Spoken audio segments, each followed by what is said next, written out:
This is a Brooklyn News special report.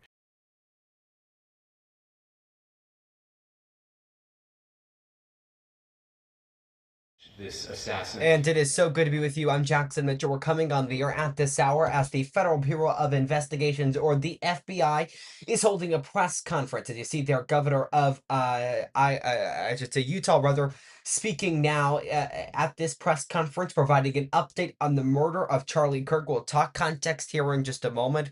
Let's listen in here. In tracking down this evil human being. So we're going to cue up the video right now. Show that. I've asked Commissioner Bo Mason if he would narrate to you what is happening in this video. Thank you, Governor. Bo Mason, Commissioner for the Utah Department of Public Safety. If you look up to the top left, you'll see the building where the shooter was proned out in the top left corner. We'll go ahead and play that video and I'll narrate as we walk through that. So here you see that the suspect ran behind that upper building. He's going to come out on the right, moves to this far right corner. As he does, he's going to climb off the edge and then drop down to the ground. As he did that, he left some palm impressions. There's some smudges, some places we're looking to collect DNA.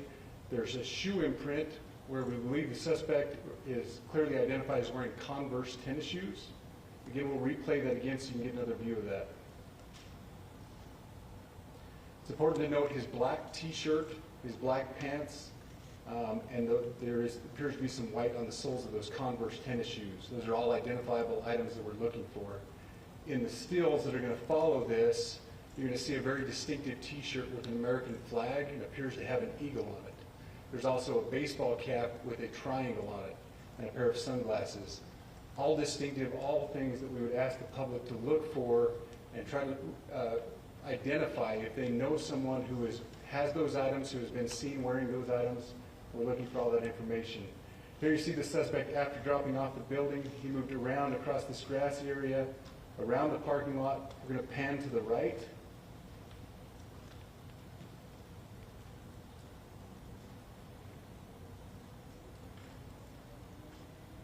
After he crosses the street, this is where he moves over into the wooded area.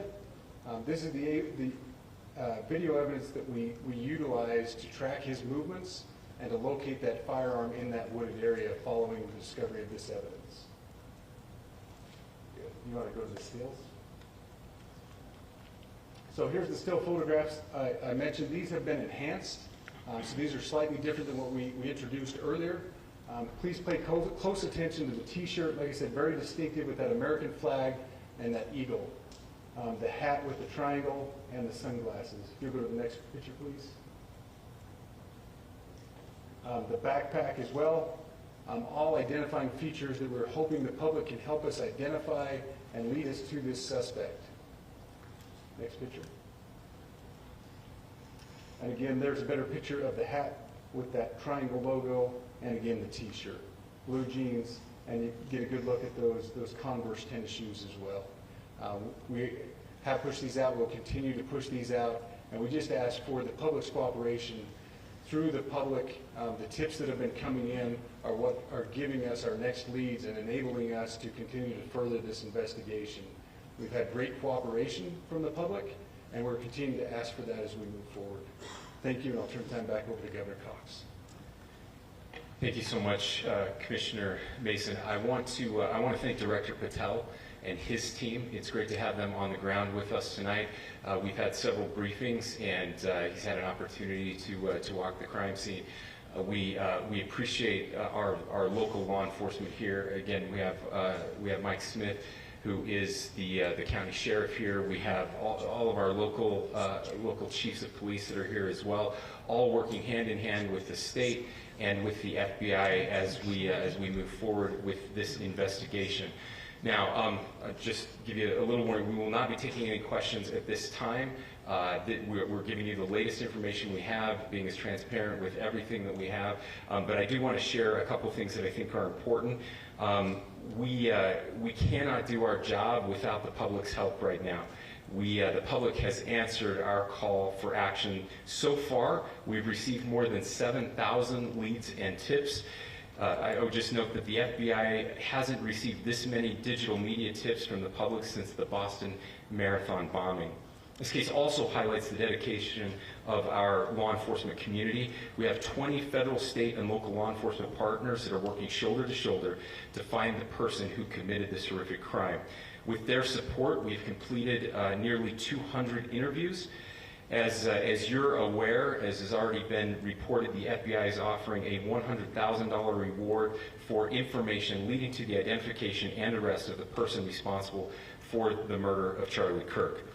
We also continue to implore the public to support this investigation and come forward with any information. We are truly hopeful that this video and new photos will lead to even more tips. We are processing. We have an incredible team, a state and federal team working together to process those tips. We're going out in tandem to interview any potential person of interest or suspects, but we need, again, we need as much help as we can possibly get. Any videos or photos that you might have, the public, should be submitted to our digital media tip line, which is www.fbi.gov/Utah Valley shooting, all lowercase. Again, that is fbi.gov/Utah Valley shooting, all lowercase. You can also provide general tips about the shooting by calling 1-800-CALL-FBI. That's 1-800-CALL-FBI, or at tips.fbi.gov. This is, I would just say, this is not just a local matter here in Utah. We have people all over the country that are helping to bring this perpetrator to justice for Charlie Kirk and his family. I will just add as well that, as was mentioned, there is a lot of forensic evidence that is being processed right now at both the state lab and the federal labs, federal lab on the East Coast. So we are working in tandem together. I would also just add a word of note for those people who are spending so much time on social media. I think Charlie said it best, that when things get bad, we should put our phones down and spend a little time with our families. There is a tremendous amount of disinformation. We are tracking our team, the state team, and I'm sure the federal team as well. What we're seeing is our adversaries want violence. China, we have bots from Russia, China, all over the world that are trying to instill disinformation and encourage violence. I would encourage you to ignore those, to turn off those streams, and to spend a little more time with our families. We desperately need some healing. We'll have more to say about that in the days and weeks to come. More than anything, we are going to catch this person. Last thing I will just say is we've been working with our attorneys, getting everything that we need, affidavits ready, so that we can pursue the death penalty in this case, and that will happen here in the state of Utah. Again, to the public, to those who are grieving, thank you for your prayers. I know we are feeling those prayers. I know the Kirk family is feeling those prayers as well.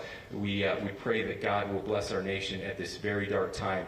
We can start healing by finding this perpetrator and holding him accountable, and we need your help to do that. Thank you.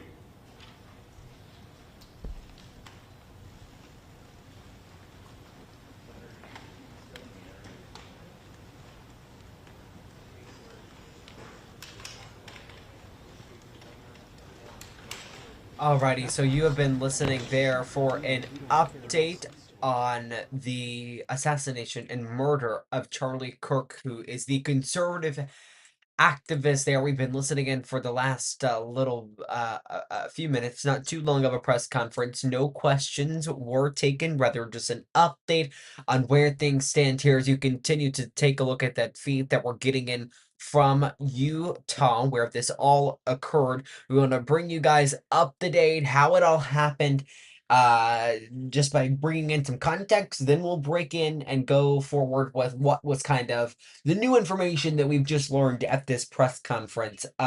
Let's start first with it was yesterday in the afternoon, towards the evening, mid-afternoon. Charlie Kirk was speaking at an event at the Utah Valley University, a part of his new tour. Losing my camera feed there. Still have the audio though. Let's go here. We keep having that issue where we lose our camera feed, so we're going to try to work through that, work with those issues that we're having. But I do want to go forward. Kind of what I was saying there. We had learned that he had been shot. It was not to our knowledge that he had passed away just yet. Video revealing that he was shot into the neck. Something we are, of course, unable to show you guys on the air just because of how graphic that video is. We would later learn that once arriving at the hospital, he had passed away at 31. He's the conservative activist. Many of you guys know, especially I think viewers of mine know, uh, often seen in videos arguing against others. His entire platform is to kind of prove him wrong, ask questions, and prove him wrong, things of that nature. And it was an event that where he was asking people to prove him wrong when he was asked a question about shootings and transgender people, persons. That within those few moments, one shot rang out and it hit him in the neck. That is what video shows. Where he was later passed away. Donald Trump addressing this earlier. We're going to get into all of that. We're going to be with you for the next little bit. We do want to talk first about what was announced in this press conference. New video was shown there on that TV showing the suspect in Converse and American flag t-shirt, all black, which is what he was explained to be wearing at first. He jumped off of the roof where he left palm prints, and that is something that authorities are looking into now that you heard there at the beginning of that press conference. He goes to a wooded area, dropping the weapon, where it would be later retrieved by law enforcement. They're urging public to help. We'll give you the numbers here in just a moment. We'll put it at the bottom of the screen, just in case you guys do have any tips that you are able to help in the search and finding the tips that lead to this suspect being caught. To 7,000 tips. The governor there of Utah saying it is the most since the Baltimore Marathon bombing. We want to put the numbers. I want to see if I can get them on the bottom of your screen for you guys just to help you out. Again, that website is fbi.gov/Utah Valley shooting. That is all lowercase. We'll put it there at the bottom of your lower third there, or the lower half of your screen, that little graphic there that has the words on it. I'll put it's FBI. That is anyone with tips. That is dash Utah Valley shooting, or 1-800 call FBI. Let's put it there at the bottom of your screen if we can. Give you guys an update to this number. We've lost our camera once again. Still able to put that graphic there at the bottom of your screen. The website there, fbi.gov/Utah Valley shooting, or 1-800 call FBI. So that is the numbers we're able to give you right now. We do want to go to this reaction that has been pouring in from President Donald Trump earlier today. What he said about the death of Charlie Kirk. It's about 4 minutes long here. Give me a second. This was earlier. Let's listen in here again. This is Donald Trump. Soon after, the day after, I should say, this is before the day after, I believe. Delivering remarks on Charlie Kirk. Let's listen in. Heinous assassination of Charlie Kirk on a college campus in Utah.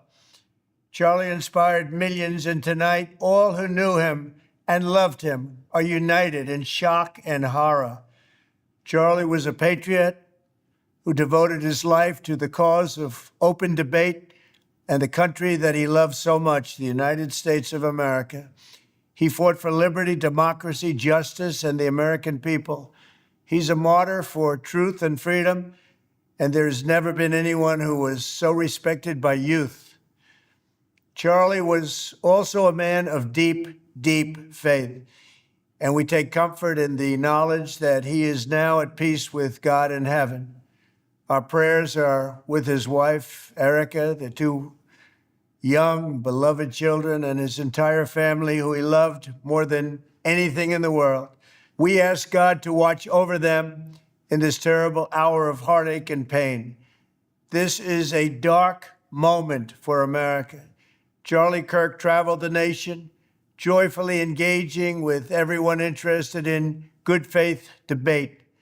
His mission was to bring young people into the political process, which he did better than anybody ever, to share his love of country and to spread the simple words of common sense. On campuses nationwide, he championed his ideas with courage, logic, humor, and grace. It's a long past time for all Americans and the media to confront the fact that violence and murder are the tragic consequence of demonizing those with whom you disagree day after day, year after year, in the most hateful and despicable way possible. For years, those on the radical left have compared wonderful Americans like Charlie to Nazis and the world's worst mass murderers and criminals. This kind of rhetoric is directly responsible for the terrorism that we're seeing in our country today, and it must stop right now.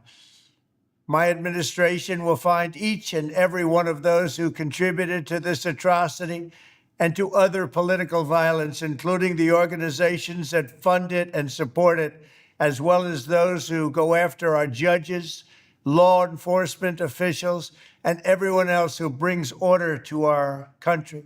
From the attack on my life in Butler, Pennsylvania last year, which killed a husband and father, to the attacks on ICE agents, to the vicious murder of a healthcare executive in the streets of New York, to the shooting of House Majority Leader Steve Scalise and 3 others, radical left political violence has hurt too many innocent people and taken too many lives. Tonight, I ask all Americans to commit themselves to the American values for which Charlie Kirk lived and died, the values of free speech, citizenship, the rule of law, and the patriotic devotion and love of Alrighty, God. that was President Donald Trump yesterday addressing the death of Charlie Kirk. He was the conservative activist, as we've said, known by many people. I put out something yesterday. I want to read it again while we're on the air. I said, and I'm quoting here, this is a direct quote from me that I'm rereading. I posted it on my social media to make sure I'm getting it exactly correct. I say, quote, political violence has grown too quickly in the nation, despite our differences. And if you guys will hold with me, we are having some technical difficulties once again with our camera. Should get it back any moment now. There we go. Okay, I'll restart rereading it here. I read, quote, political violence has grown too quickly in our nation. Despite our differences, we remain citizens of the same country, sharing the same freedoms and responsibilities. We may hold different opinions, but diversity of thought is part of our democratic right. As the Declaration of Independence reminds us, we are all entitled to, quote, life, liberty, and the pursuit of happiness. Moving forward, it is important to remember that respect and dialogue are essential to preserving those values, and that sometimes the best way forward is to simply agree to disagree while still treating one another with dignity, unquote. Again, that is a direct quote from myself that I posted on my social media. Truly believe in that agreeing to disagree is something that this nation has struggled with in recent years. We've seen political violence grow too far, as President Trump there mentioning in his statement on the death of Charlie Kirk, saying it was his 2-time attempted assassination, one at his golf course in Florida, the other, of course, in Butler, Pennsylvania. He even mentioned the shooting a few years back of Steve Scalise. We had the political violence of Nancy Pelosi's husband, if you guys remember that. So I'm just trying to remember a few things off the top of my head. There were a few other moments, of course. This is just trying to remember things off the top of my head, so I apologize if I did not mention the moment that you may have been directly thinking of there. So that is the news we were getting, and that press conference again providing an update, showing new video showing the suspect jumping off of a roof where he left the palm prints, which authorities had said that they were searching. And I'm sorry, my IFE keeps coming out, so we're just gonna leave it just like that. For the next few moments, he was wearing Converse, an American flag shirt. They are urging the public to help here. And they say they have now gotten 7,000 leads. They say that is the most in tips since the Baltimore Marathon bombing. So that is the update that we are getting in at this hour. Of course, reaction has continued to pour in throughout the morning, throughout the afternoon, and now tonight, and especially last night when we were all learning of this news. This was a man yet so well known because he was known among people of my generation, the Gen Z. He was known among us, often seen in time, saying things that maybe a lot of us disagreed with, maybe some agreed with there. But yet was still known, and there have been people, young people of my age, also coming out saying whether you agree to disagree with someone, there is no point in political violence, and I must argue to say that it is hard for me to understand and try to I guess I understand would be the word to use there, why someone would do something of this nature, but that is not for me to fathom, I guess. That's where we're going to end on that note here on this BN special report. As again, as we've noted the last few little bits here, and each and every one of these moments where someone is hurt, someone tries to hurt another, all because they disagree with someone politically. That is what has been the situation with President Donald Trump and his 2 assassination attempts. That is now what the situation is with Charlie Kirk, and what the assassination. If you remember the beating of Nancy Pelosi's husband, which is something that's just coming to mind here. If you remember, that suspect was trying to find Nancy Pelosi to hurt her, but she wasn't home at the time. Of course, Steve Scalise as well. There's been many other moments that I probably can mention, and that go similar ways, that their political values and beliefs did not align with the other person, and that other person attempted to hurt them and put that person in danger. Again, that is where we are going to end, though. That is just a little bit kind of where my thoughts are at this point in time, where our nation has there must be something done. We've talked about this, and I can't argue and say, oh, Republicans have to do something, Democrats have to do something, Independents have to do something. That is not my job to do. Uh, but my analysis of that entire situation was just said right there, and right then. That is it for us. On this being special report, now approaching 9:15 here in Central Time Zone in Utah. There, I believe they are in the Mountain Time Zone, so about 8:15 p.m. We've been watching this for the last little bit as it has come out again. To recap all on what has occurred, new video out.